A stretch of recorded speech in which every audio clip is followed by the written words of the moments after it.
महर्षि कृष्णा ने गीता में कर्म को प्रधानता दी है, अर्थात कहा है कि कर्म करो, फल की इच्छा मत करो। तो महाराज जी, नाम जपना क्यों जरूरी है? हाँ, ध्यान दीजिए, पहले तो हम उसी विषय पे बोलते हैं। कर्म नहीं, कर्म योग। अगर आप पूरे शब्द का उच्चारण नहीं करेंगे तो अधूरा हो जाएगा। कर्म योग का वर्णन भगवान ने किया, केवल कर्म का वर्णन नहीं किया। वो पूरा चैप्टर कर्म योग, आगे पूरा चैप्टर भक्ति योग, प्रारंभ जो गीता का किया सांख्य ज्ञान, जो ज्ञान योग कहा जाता है। अगर आप योग नहीं बोलेंगे तो कर्म फिर बांधने वाले होते हैं, चाहे वो शुभ कर्म हो या अशुभ कर्म हो। अच्छा कर्म है सोने की जंजीर, बुरा कर्म है लोहे की जंजीर, लेकिन बंधता दोनों में है। अवश्य में भोक्तव्यम कृतम कर्म शुभाशुभम, शुभ और अशुभ कर्म दोनों भोगने पड़ेंगे, समझ रहे ना।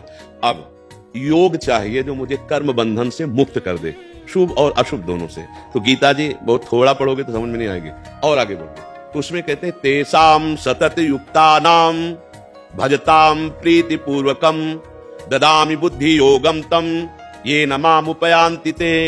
जो मेरा सतत भजन करता है, नाम जप करता है, मेरा चिंतन करता है, मेरी सेवा करता, मन मना भो मद भक्तो माद्याजी माम नमस्कुरु, तो मैं योग प्रदान कर देता हूं। अब कर्म नहीं रह गया, अब कर्म योग बन गया।